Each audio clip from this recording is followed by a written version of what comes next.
Hey, hello everyone. Bonjour, welcome. Sorry about the delay getting started, but we're here and ready for action. My name is Paul Keefe, Business Advisor here at the World Trade Center, Winnipeg. I would like to begin today's webinar with our land acknowledgement. We acknowledge that we are gathered on the lands in Treaty 1 territory and that Manitoba is located on the traditional and ancestral lands of the Anishinaabe, Anishinaabe, Innu, Denisoulene, and Dakota Ojibwe nations. We acknowledge we are also on the homelands of the Red River Métis and that northern Manitoba includes lands that were and are the ancestral lands of the Inuit. The World Trade Center Winnipeg team respects the treaties that were made on these territories and acknowledges the harms and mistakes of the past and present through our nation. Thank you for joining our webinar, an overview of Manitoba employment standards, which will be presented by Inge and Michelle from Employment Standards Manitoba. Before we begin, I want to share a few housekeeping items. First, please send all of your webinar questions directly to the chat box at the top of your screen, and Inge and Michelle will try to answer as many as they can during a Q&A session at the end. Second, for all logistical questions, please send them directly to the chat box and I'll answer them as quick as I can. And lastly, you'll also receive a PDF copy and recording of this presentation within the next week. And now it's time to start our webinar. I'd like to introduce you to Inge and Michelle. Michelle and Inge work as intake officers. In this role, they are responsible for interpreting and applying the legislation when answering questions from employees, employers, and others on the general information line, assisting people who attend the branch in person and completing wage-related complaint investigations. They'll be providing us with an overview of the Employment Standards Code in Manitoba. The Employment Standards Code establishes the rights and responsibilities of most employees and employers in Manitoba. The provincial legislation covers employees whose workplace are under provincial jurisdiction. Almost 90% of all workplaces in Manitoba fall under provincial jurisdiction. Unionized employees, independent contractors, some professionals, and some employees working in agriculture are exempt from the Employment Standards Code or parts thereof. Welcome, Inge and Michelle. The floor is all yours. Awesome. Thank you so much for that introduction. So I'm Inge. As Paul was saying, I'm one of the intake officers here. So as employment standards officers, we're a neutral third party. So we don't advocate or represent either the employee or the employer. So part of our role as officers is we help employees and employers to learn about their rights and their responsibilities in the workplace. So our office enforces the minimum standards that apply to most, but not all, employees in Manitoba. So the code, the legislation of the Employment Standards Code, it doesn't cover every aspect of the workplace relationship. And it also does not allow employees and employers to agree to work for less than what the minimum standards are. So a few things, employment standards is not the labor board. So often people get our office confused with the labor board, so we're separate. The labor board is an independent administrative tribunal as established in the legislation of the Labor Relations Act. So the Labor Board accepts referrals from the Employment Standards Division for complaints that are unsuccessful in being resolved through our office's claim process. The Employment Standards Code applies to provincially regulated work and employees. So there are some industries that are federally regulated. One of the most common ones being like long-haul trucking, banks, air transportation, telecommunications, just to name a few. So these industries and workplaces are federally regulated and they would fall under the legislation of the Canada Labour Code. The Employment Standards Code also has no application to an independent contractor. So an independent contractor is someone who is in business for themselves and is not considered to be an employee. The Employment Standards Code also does not apply to any employee who is unionized or covered by a collective agreement.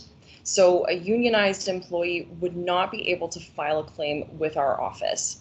The reason for this being that the collective agreement that a unionized employee would be covered by would provide an equivalent or greater benefit to the employee. So a collective bargaining agreement can't be sub-minimum standard.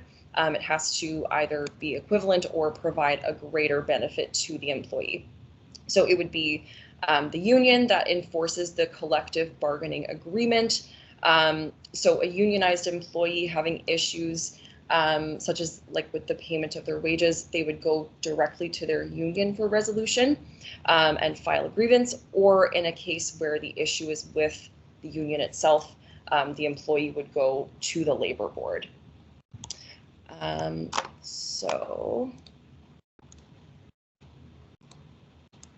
So this is just a quick overview of some of the topics that we'll be talking about.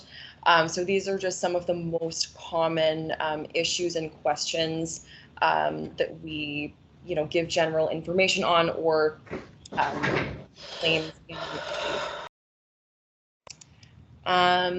So we'll start off with minimum wage. So the current minimum wage, as you can see at the bottom of the slide there, it's $15.30 per hour. So employees cannot be paid less than minimum wage, but of course they can be paid more than minimum wage.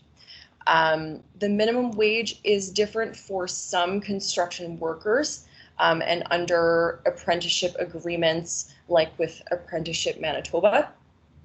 So the minimum wage or the hourly rate of pay can be paid either like through a salary, hourly, or by incentive or piecework. So the minimum wage is tied to inflation. The rate is reviewed annually, effective October 1st of each year. And just as a note, the minimum wage will be going up to $15.80 an hour this October 1st. And so any information about changes in the minimum wage will always be posted on our website, so the Manitoba Employment Standards website. Okay, thank you, Inge. Our next topic is about the payment of wages. As Inge was mentioning earlier, we field a lot of questions on our general information line, and it's not uncommon for us to get callers who are either employees or employers asking what the rules are around paying wages. So things that everyone should be aware of is that under the provincial legislation here in Manitoba, employees are to be paid their wages at least twice a month. So that means semi-monthly. And the wages have to be paid within 10 business days of the end of a pay period. So if you have a biweekly pay period, ending on such and such a date, the wages need to be paid within 10 business days following the end of that date. Having said that, there is an exception for those that are working in construction. In that industry, the wages need to be paid within 5 calendar days. Other things to note, you can see on the pictures at the bottom of the slide, when it comes to the payment of wages, you can pay in Canadian currency, cash, check, direct deposit. You could also do an e-transfer. Things to be aware of, though, are you cannot pay someone in a non-Canadian currency, so things like Bitcoin or a cryptocurrency would not be acceptable ways to pay your staff. The other thing you need to be aware of, particularly for employers when it comes to the payment of wages, is that you cannot withhold an employee's pay for any reason. So when the pay period's ended, they've done the work, you need to ensure that those wages are being paid within the appropriate time frame. This slide is to illustrate pay statements. So under the provincial employment standards legislation, employers are required to provide their staff with pay stubs or pay statements, earning statements as this one is called. The intent of the pay statement is really to communicate to the employee what they're being paid. So in this example, you can see that the business name appears at the upper left, as well as the employee's name. The earnings statement underneath on the right, it shows when that pay period is ending. It also shows when the date that the wages are being paid. Under the earnings, the employee can clearly see what their regular rate of pay is, as well as their overtime rate of pay, which is 1.5 times their regular rate. In this example, of course, it's not showing the current minimum wage rate, but just for illustrative purposes, we're using 12 and 18. The employee could see how many hours they were paid at each, and they can see how the employer arrived at their gross pay. Below, you see all of the deductions that have been taken off. So the first grouping, the MERCs, refer to the statutory deductions. So those are things allowable by legislation, income tax, EI, CPP, etc. The next grouping is company mandatory. So if the employer had a policy whereby the employee condition of employment is that they have to be enrolled in these certain things. This example is showing a pension plan, health insurance, and union. And then below we see company optional, and that is something where an employer is making it available to the employee, but they're not required to sign up for that particular item. In this case, the employee would have, and that's why they're showing that deduction that the employee consented to. When it comes to the deductions, you want to make sure that your pay statements are very clear. Again, it's so that the employee can reasonably interpret what they're being paid and what was taken off. For those of you who may have staff that are working regular schedule on a salary and their pay statements really don't change because you're paying them the same every pay period, you can have one pay statement and give it out, let's say at the start of the year, and then they know this is going to continue. But for those that have employees with varying wages, which I think is a lot of the businesses that we see based on our claim investigations, you do need to ensure that with every pay, the employer is providing a pay statement to that employee. So it could be paper, it can be electronic. I think more and more we're seeing employers using payroll companies like Payworks where staff have the ability to log in and access their pay statement. Totally fine, that works. But the legislation is clear in Section 135 that it is a responsibility of the employer to ensure that staff are being provided with their pay statements. Touching a little bit more on the deductions, building on the previous slide. So again, there are three main categories of what is allowed under our legislation. The takeaway is that the allowable ones have to be of a direct benefit to the employee. So the statutory ones, the MERCs that we discussed on the previous slide, are there. Court orders or garnishments are also included. So if that type of circumstance arose between an employer and employee, yes, the employer has the right to make deductions for those. The other situation that can come up is if there was a payroll error. So if the employer, let's say, someone was keying in the timesheet, the employee only worked 10 hours, but the person accidentally keyed in 100 and that got paid, that would be a payroll error. And the employer would have the right to recover for a payroll error, or also if an employee had requested and been granted a pay advance. So again, those deductions, the key things as employers, they need to be aware that any allowable deduction would have to be showing some direct benefit to the employee. If it does not, then likely it's not allowed under our legislation.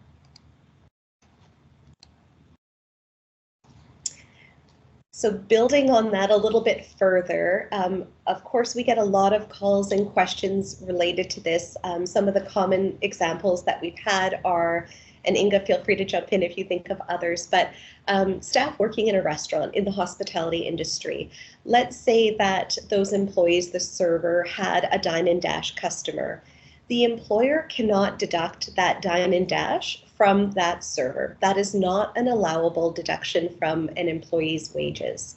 So as you can read on the slide, even if an employee agrees to do something that falls into these categories of broken, stolen, or damaged property, faulty or poor quality work, customer theft, cash or inventory shortage, etc., the employer cannot deduct for it.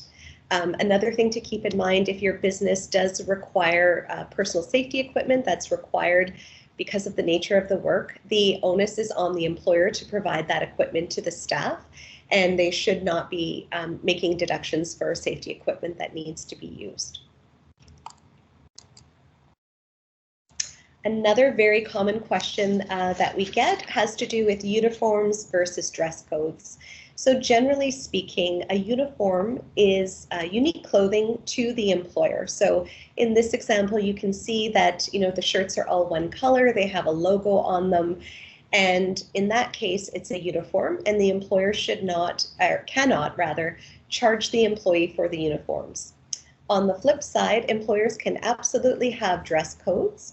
So dress codes involve clothing that is not unique to the employer.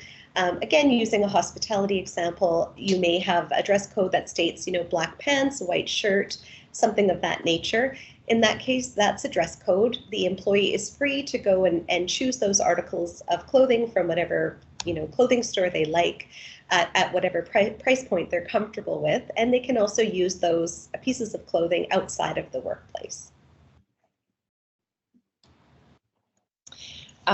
So the next topic, we get a lot of questions about this, of course. So when employment is ending. So when employment is ending, notice must be given when the employment is ending. So notice is the period of time that an employee or an employer is required to give when employment is ending. So all wages must be paid to the employee within 10 days of the date of their termination. So that would be, any hourly earned wages, any vacation wage accrual, any banked overtime wages, that all would have to be paid out to the employee within 10 days of the termination. So the notice period can either be, worked out by the employee, or the employer can provide wages in lieu of notice instead of the employee working out their notice period, or an equivalent combination of both working notice or wages in lieu rather is also acceptable.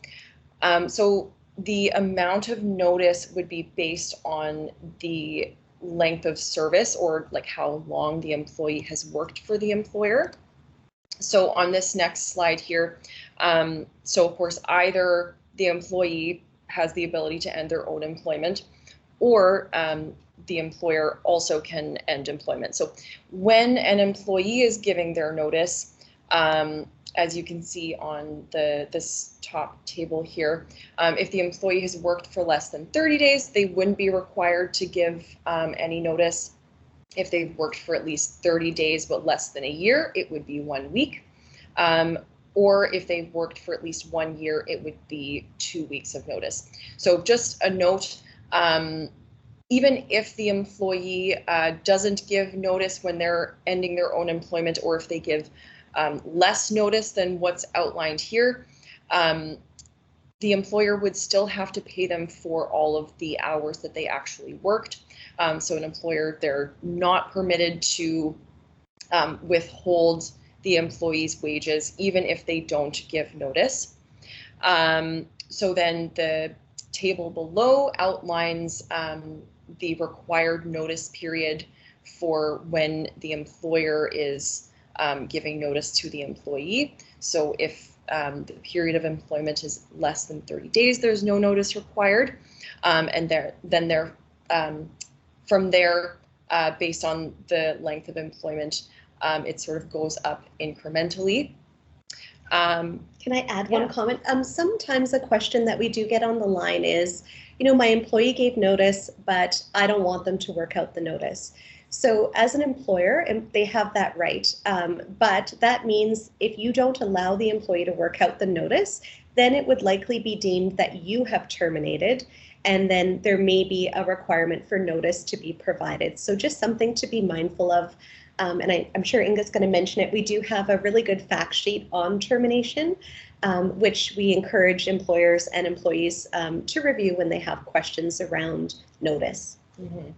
And another thing to note is that once notice is given either by the employee or the employer is not permitted to change the employee's working conditions or rate of pay. So say, for instance, your employee gives their 2 weeks notice, you would not be permitted to change, if they had set work hours, you wouldn't be permitted to change their hours of work or their rate of pay or anything like that. It would have to, remain the same for the employee's notice period. So we often get a lot of questions about, terminations and layoffs. So there is a difference. So a layoff is generally a temporary break in employment where, the employee is likely to return back to work. So the employer is not required to give notice to the employee when they're laying off. However, in a case where the layoff extends past 8 consecutive weeks or 8 weeks total within a 16-week period, under the legislation of the Employment Standards Code, that's considered to be then a termination. So then, of course, when, as I was saying before, when employment is ending, notice is required. So essentially, when the layoff extends past 8 weeks, then it would be considered a termination, with the first, the date of the layoff becoming then the termination date. So then the notice period or equivalent wages in lieu of notice would be, of course, based on the employee's length of service. So there are also specific rules for seasonal employment.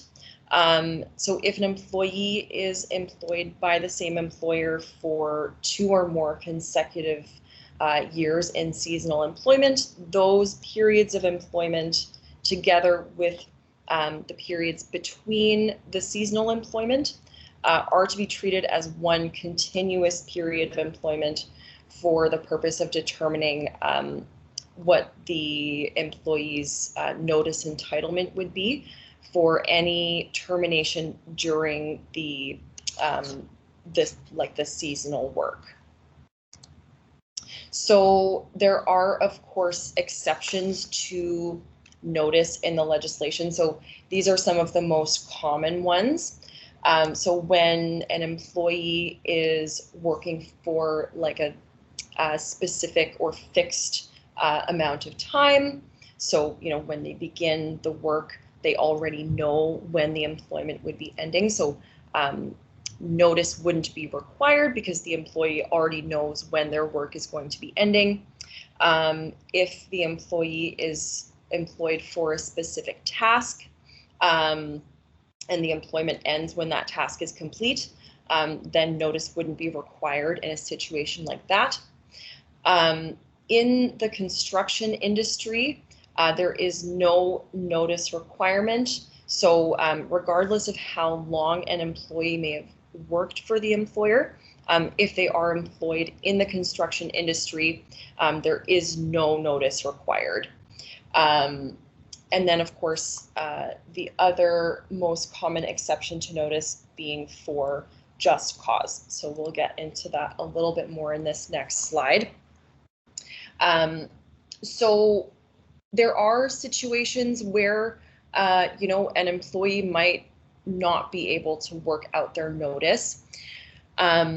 So in a situation like that, the employee's right to notice sort of has to be weighed along with, some of the circumstances that might lead to a just cause termination.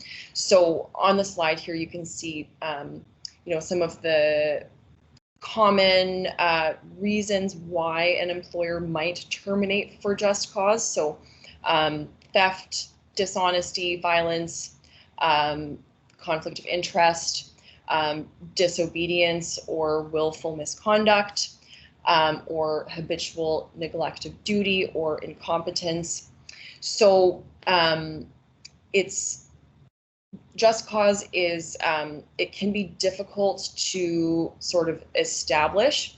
The onus is on the employer to establish that they had just cause to terminate without providing notice. So the notice period is the legislated right of the employee, but the employer does have the ability to terminate for just cause. However, in a situation like that, the employee would have the right to file a claim with our office to have that investigated. So generally what we tell employers is, it's always best practice to have, documentation and evidence when you are going to be terminating somebody, without notice or with just cause. And just as another sort of aside, the right to terminate is different from the employer claiming just cause. So sometimes we do get a lot of questions on the general inquiry line about,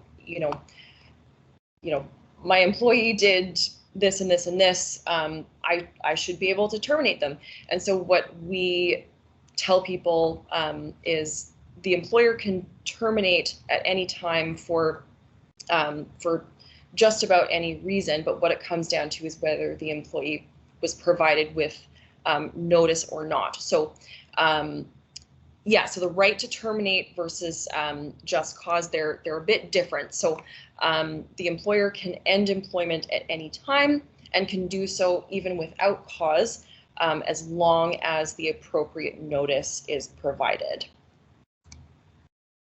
Maybe just building on that prior slide before we move on, just a comment that we often get calls, in this case from employees, where they're saying, well, I was wrongfully terminated. So wrongful termination does not fall under our legislation. And as Inge said, we would look to see, did that individual receive the appropriate notice? And if they did, there would not be anything for us to investigate in terms of a claim issue related to a termination. Moving along, we're going to talk a little bit about hours of work and overtime. So in Manitoba, the standard hours of work are 8 hours a day and 40 hours per week. There is nothing in our legislation that talks to, a full-time versus a part-time employee. And most employees are entitled to overtime wages when they work more than the regular hours. The regular hours do vary in certain industries. For example, in landscaping, they have a shorter season. So during the landscaping season, those individuals are allowed to work longer hours before overtime being applicable. And there are also some rare situations where perhaps an averaging permit exists in a workplace. So in this example, you can see that in week 1, the individual worked 6 days a week, 8 hours each day. And so that was a total of 48 hours. And 40 hours are the regular and 8 hours become the overtime. In week 2, you can see that the individual worked only 5 days, had a few days less than 8 hours, and then 1 day that was over the 8 hours in a day. So in this case, the only overtime threshold that was triggered was the daily overtime for the Friday. And that's why in the column on the far right side, you see the overtime hours as being 2. When it comes to overtime, it is to be paid at 1.5 times the regular wage rate. Overtime is expected to be approved, so that means there's an element of permission. Employees should not be, self-selecting, I'll just stay at my desk an extra 3 hours, I won't say anything, and think that my employer will automatically pay. They may or they may not. Under our legislation, employees are not required to work overtime. So there's only very specific circumstances in the case of an emergency where overtime could actually be mandated by an employer in Manitoba. So if you had a situation, maybe it's a small business and an employee called in sick and you ask someone else to stay extra hours that would incur overtime, you can certainly ask. But you cannot mandate that individual to work overtime based on our legislation. Overtime rates apply to everyone regardless of how their wages are calculated. So that means those that receive commissions, flat rate, or piecework incentive pay are also entitled to receive overtime.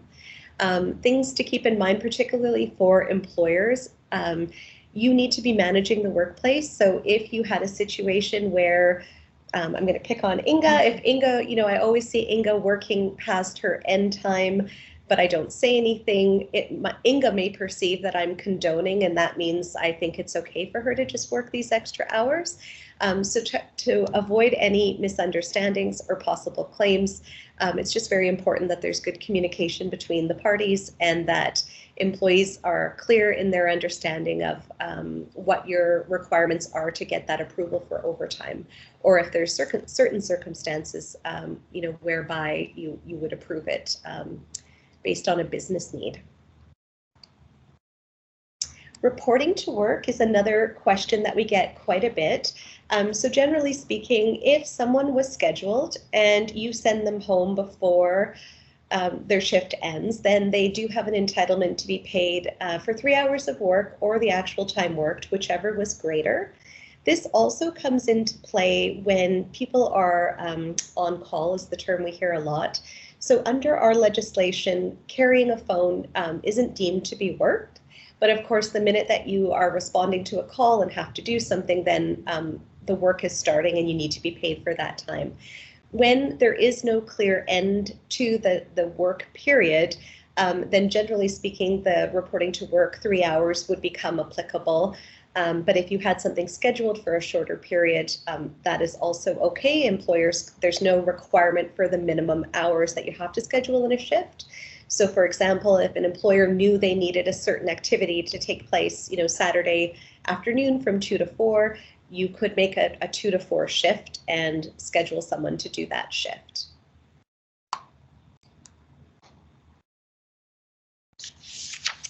Next topic, breaks and day of rest. So under the provincial legislation, every employee is entitled to at least 1 day of rest each week. And they are also entitled to 1 30-minute break after every 5 hours of work. Under our legislation, there's no requirement for that break to be paid. Key things to keep in mind when it comes to breaks is that a true break means that someone is free and clear of their job responsibilities. So if they are able to, for example, leave the workplace, that sounds like a true break. If the employer is asking them to stay at their desk, to answer calls, to deal with, people from the public, then it doesn't sound like that would meet a true break. And employees do need to be paid for all of the hours that they work. Under our legislation, as Inge talked about earlier, we only outline the minimum standards. And of course, employers can always choose to provide greater benefits. So employers can choose to pay break time. They can also choose to provide additional break time to their staff. Those would all be okay under our legislation.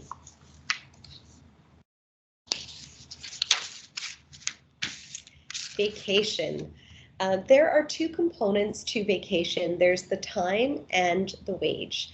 So you can see in the table below, for someone who has only 1 year of service, their entitlement would be 2 weeks of time and 4% of their gross regular wages as their pay. And after 5 consecutive years, they would then move up to 3 weeks of time and 6% of their gross regular wages. Again, employers can choose to provide more. Vacation starts the minute that someone starts doing work. Some employers are using an annual accrual system. So some are doing, a calendar year, others are doing anniversary date to anniversary date. So they're accruing things over 12 months, and then the legislation allows the time and wages to be used in the following 10 months. And the vacation pay could also be put on every check. So certain employers in certain industries, we do see that more, and that's certainly allowed under the legislation. Oh, thank you. It's calculated on the employee's regular earnings and their general holiday pay. So when there is a general holiday, recently we had the Victoria Day weekend, those wages are vacationable, and that means that you're paying the vacation pay percentage based on those wages. You do not pay vacation on vacation time wages paid. So if someone's away from work and you're paying them vacation wage, you're not paying them vacation on their vacation. You're also not paying vacation wage on overtime and any bonuses that don't meet the definition of a wage. As I mentioned before, employers have to give the employees their annual vacation within 10 months of it being earned. In the unlikely event that the parties can't come to an agreement on when the vacation is going to be taken, the employer does have the right under the legislation to schedule that time. However, the employer has to give that employee at least 15 days notice, and they have to schedule the vacation in increments of at least 1 week. Okay, so general holidays. Often people will refer to them as, stat holidays. So as you can see in the table on the slide, so these are all of the general holidays recognized, by law. So employees either can have this day off with pay, or if they work on the day of the general holiday, for the most part, they would be paid at the overtime wage rate, so 1.5 times their base hourly rate of pay. So the hours worked, the general holiday counts towards hours worked for the purpose of weekly overtime. And also the general holiday is not a substitute for the weekly day of rest. So as some of you probably know, there's the new general holiday, Orange Shirt Day, September 30th. So yeah, these are all of the general holidays in the legislation of the Employment Standards Code. So the general holiday pay, so there's sort of the two pieces. So there's like I said, the 1.5 times their hourly rate of pay for if the employee works on the day of the general holiday. And then even if the employee doesn't work on the general holiday, there's the other entitlement of the general holiday wage, which is calculated based on 5% of the employee's gross wages for the 4-week period prior to the general holiday. So the employees are entitled to this general holiday pay unless they miss the last shift before or the first shift after the holiday without the employer's permission. So if the employee is sick or on a protected leave for the shift before or after the holiday, they would still receive their general holiday pay. So like I was saying before, if the employee works on the day of the general holiday, they're paid at the overtime wage rate. However, there are some exceptions to this, like certain industries, and those employees in those industries would be paid regular wages for work on the holiday, and then the employer can give them a different day off with the general holiday pay.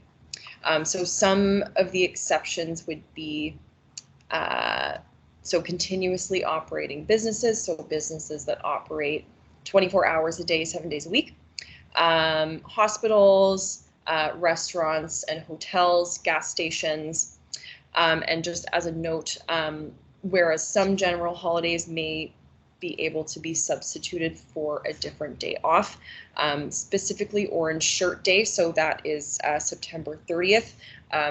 That general holiday cannot be substituted for a different day off in lieu.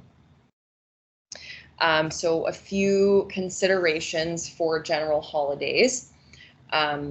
When the general holiday falls on the weekend, so on a day when the employee wouldn't normally work, the employee must get the next regular workday off with general holiday pay. So for example, if Christmas Day falls on a Saturday or Sunday, you would get the Monday off in lieu as the general holiday.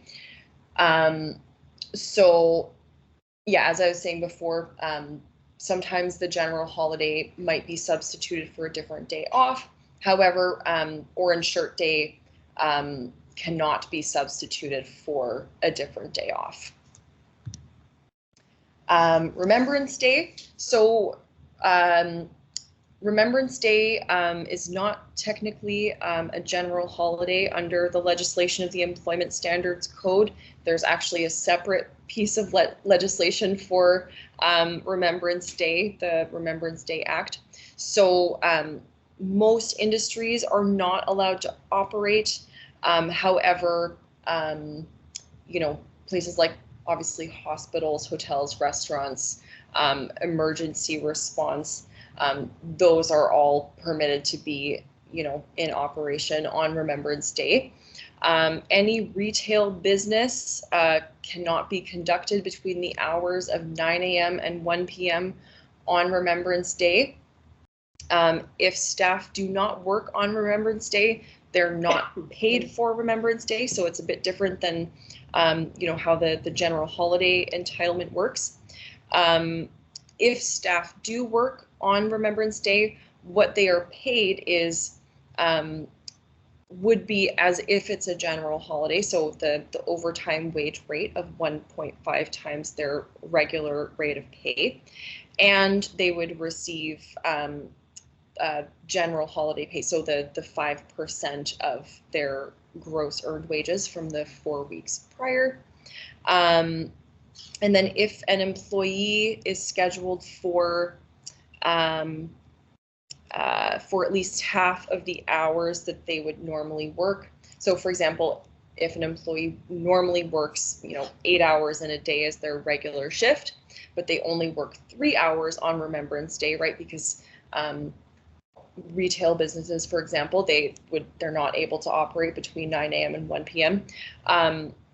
The employer would be required to pay them for at least 4 hours. So if they normally work 8 hours, but then on Remembrance Day they work 3, the employer would have to pay them for at least half of the hours that they would normally work. So that being 4 hours.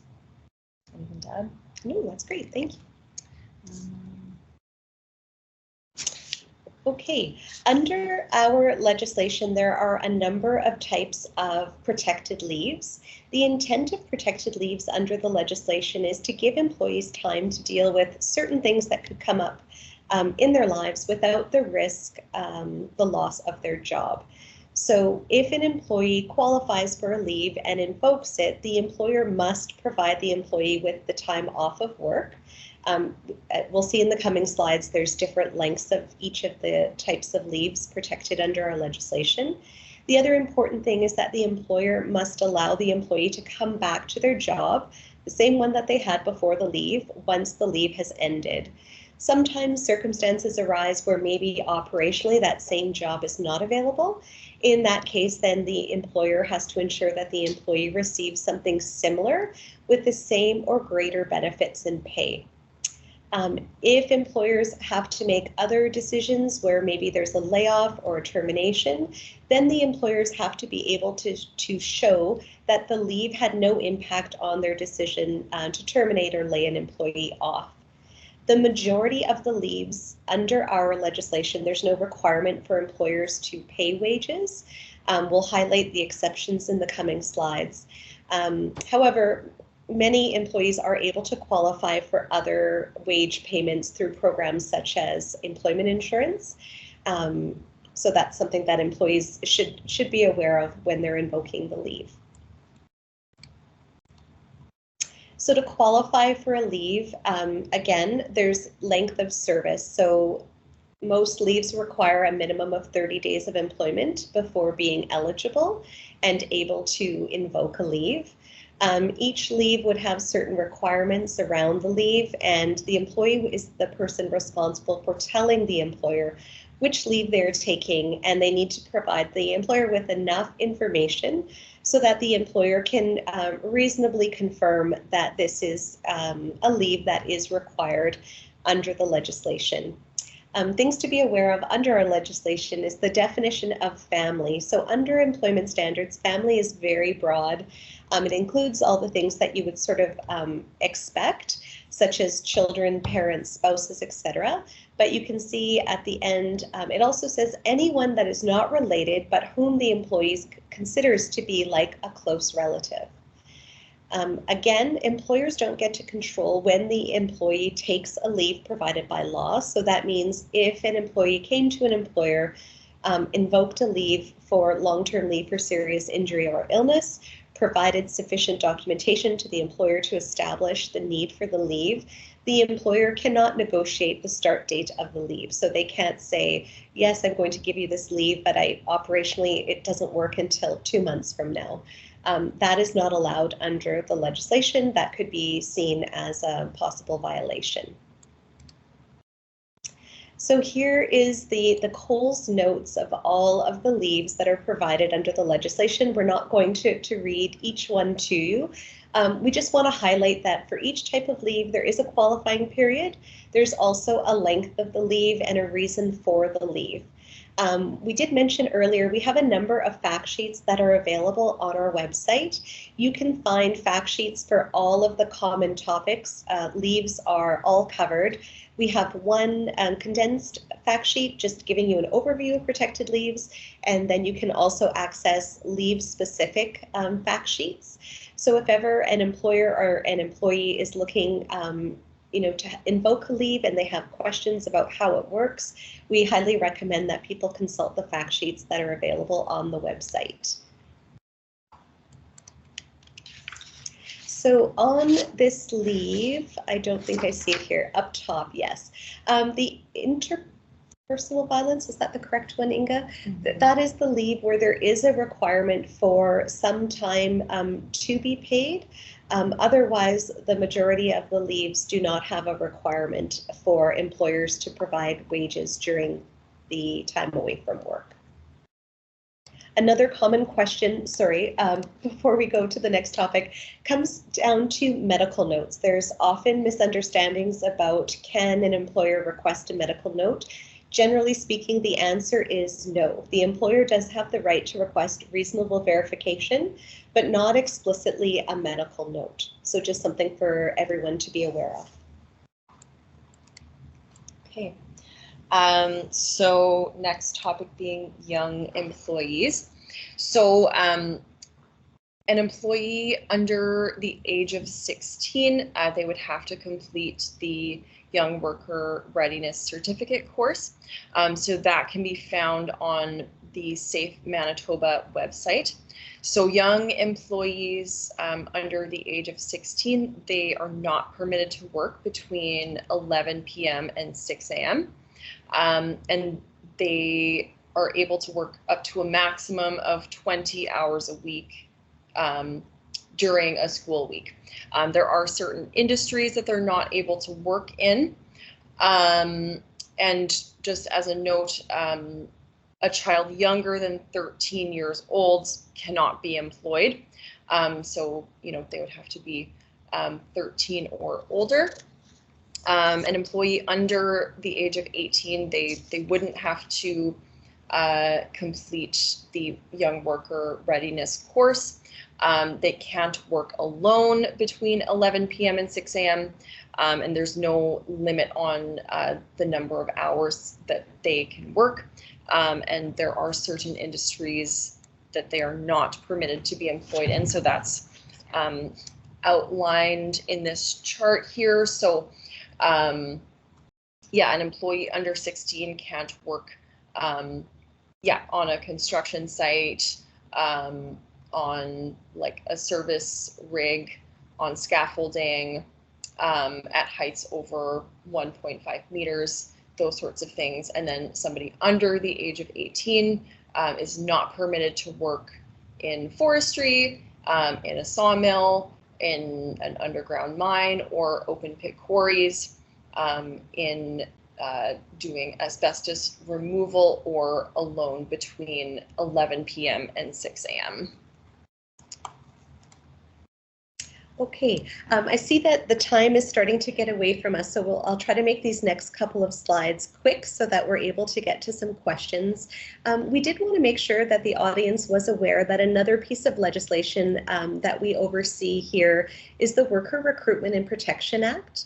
The intent of that legislation is to protect and prevent fees being charged to foreign workers, child performers, and others. Next slide.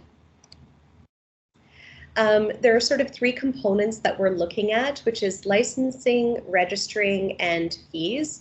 And it's regulating things such as employment agencies, child performer recruiters, child talent, foreign worker recruiters, etc. But when it comes to the registration permitting, for those that are wanting to hire a temporary foreign worker in Manitoba, they have to register their business with us. And a temporary foreign worker can get a labor market impact assessment that sets out terms and conditions of employment. And it's very possible that in that scenario, those terms and conditions could be greater than what's outlined under our legislation. So things that we're gathering when we receive the forms, we just want to know who is requesting the workers, is there involvement from recruiters or other third parties, how many staff, what kind of work are they going to be doing, etc. And it's just to establish a record of who is employing these possibly more vulnerable workers, and then to also allow a mechanism to follow up with workers to ensure that they haven't been charged any fees.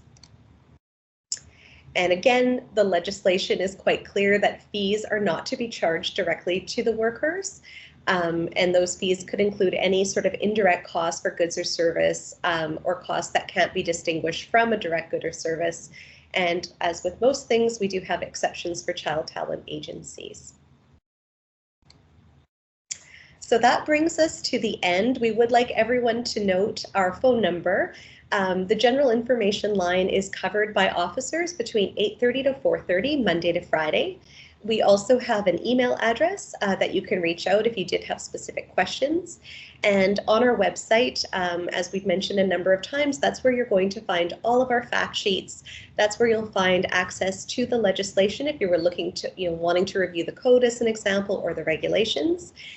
So lots of great information that's available outside of our business hours on the website. We'd be happy now, Paul, if there were any questions, we could try to field a few before the time runs out. Yeah, absolutely. And thank you so much for the wonderful presentation, chock full of great information. Just a quick note in the chat, I did share the that fact sheet that you mentioned earlier, just so it's easier for people to access, as well as upcoming webinars and events for World Trade Center Winnipeg. So if anyone wants to check those out, definitely go there. So yeah, we'll start right away. So first question, organizational events are allowed to be deducted? I'm not sure what's meant by organizational events. So if you're saying that perhaps the employer is organizing, a special event that's, optional and people have the right to consent in. So if there was an agreement and the employee agreed, yes, I'm happy to pay $25 to attend whatever this is, then I would say that sounds like it's likely an authorized deduction because it was providing a greater benefit and the employee consented to it. Okay, perfect. And I know because of time, it might be tough to elaborate on them if people didn't explain fully. So I'll just encourage, if you didn't get your answer fully, or your question fully answered, to contact Employment Standards Office. Okay, so next one, terminating a long-term employee, 18 years, in a management role based on commission pay and a profit share bonus paid out in December. Is the notice period different for management? How would severance be calculated and paid out? So the notice period, it wouldn't be different for management. There are in the legislation some exceptions for, say, for instance, like overtime and the standard hours of work for management functions primarily, but not for notice.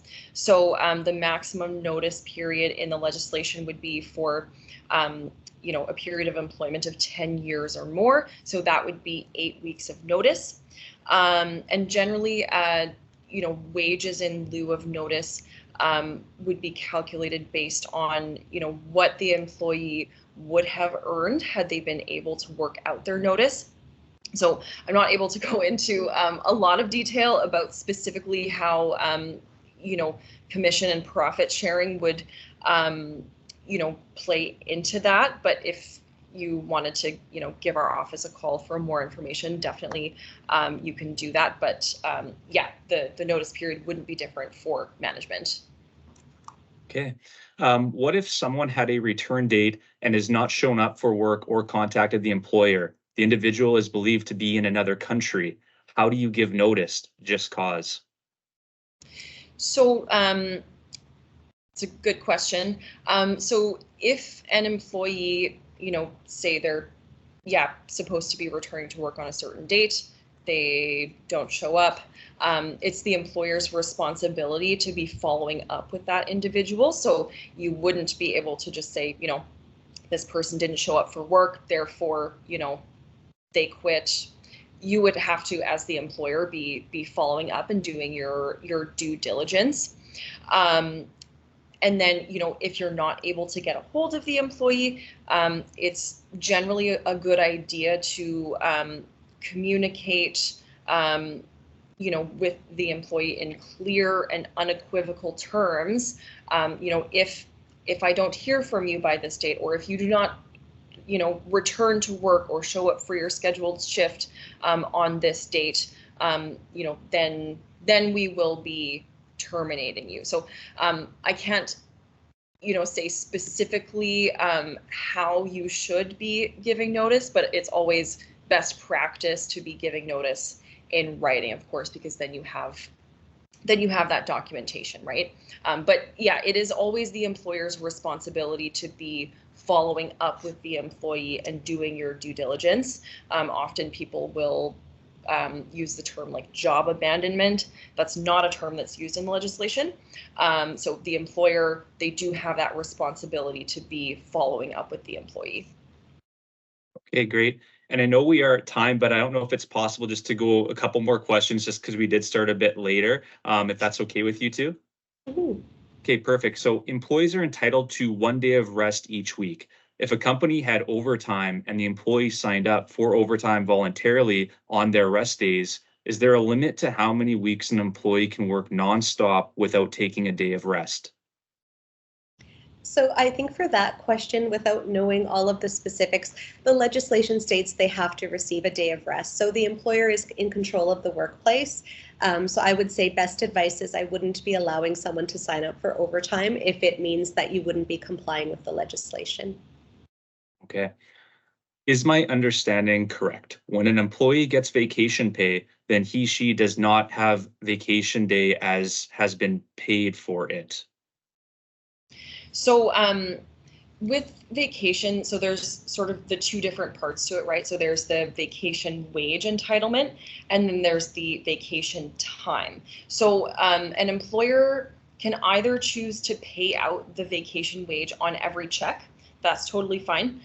Or some employers also choose to have those vacation wages like accruing in like a bank, so that when the employee takes the vacation time, they get paid that accrued vacation wage. So it's two separate entitlements. So even when the employee is being paid out the vacation wages on every check, they're still entitled to be able to take the vacation time. But if they've already been paid the vacation wage, the employer is of course not required to then pay them again for the vacation time that they're taking. But it's the two separate entitlements, the wage and the time. Okay. To double check, can shifts be scheduled for any time required, e.g. only need someone 1 or 2 hours per night and only pay for those hours would be required to be paid, i.e. no minimum requirement for each shift? That's correct. So an employer could choose and say, I have a 30-minute slot. If that's what they're communicating and that's what they're scheduling, that would be fine. I think we do see that a fair bit in hospitality, where they tend to schedule shorter. And then if there's a need, then they're asking people to voluntarily, can you stay? We still need hands. If they say yes, great. But there is no minimum requirement for a shift length under our legislation. Okay. If a company hires a summer intern / seasonal worker, etc., for 35 to 40 hours each week, are they still entitled to accrue vacation hours and get paid when leave? Yeah, so vacation wages are accrued on all like regular hourly wages. So not on overtime wages, but on all regular hours worked. So it doesn't matter if you're working like seasonally or in a permanent job. vacation wages are accrued, from day one on all of your regular wages. Okay. Just maybe another comment on that one, if I understood the question correctly. But if that's a student and their employment is ending at the end of the season, let's say they're done, you hired them for a fixed term and they're done on August 30th, then that would be the end of the employment, and then all of their earned wages have to be paid out within those 10 business days if the employment is ending at the end of a fixed term. Okay, perfect. And I think we'll do one more, and this question got 4 thumbs up, so it must be a really popular one here. So what if someone works a full-time 4-day work week, Tuesday to Friday, and a holiday falls on a Monday? Would they still get paid for that holiday or not? Yeah, that's a great question. So the entitlement that employee would be paid. So remember the 2 entitlements. So if you work on the day of the general holiday, you would get paid all of those hours at the overtime wage rate. But if the employee does not work on the general holiday, they're still entitled to the general holiday wage of 5% of their gross earned wages for calculated based on the hours worked in the 4 weeks prior. So generally, like if an employee, if they always work the same hours all of the time, like the easiest way to do that would be that 5% entitlement would be equivalent to a regular day's pay. So if the employee, in this example, if the holiday falls on a Monday, the employee doesn't work, they're still entitled to that general holiday wage. And for those that are interested in that topic, again, we have a really good fact sheet on general holiday wages, and it works out some of the calculations, answers a lot of the most common questions. So individuals may wish to access that resource or alternatively call the general information line. Okay, and sorry we couldn't get to all the questions. This is a very popular webinar. We offer it at least twice a year. So if you didn't get your question answered, please reach out to the Employment Standards Office. They'd be more than happy to assist you. Thank you so much for your time, Michelle and Inge. This was amazing, and hopefully everyone got lots of great value out of it. And remember, I shared some upcoming webinars and events with World Trade Center Winnipeg, so definitely check those out and sign up if you like. They're all free. They're here to help you out with your business. So that's all we have for today. Thank you again. Getting lots of thumbs up and claps. So you 2 did great. Thank you. Thanks. Awesome. Okay, everyone, take care. Have a wonderful rest of your day.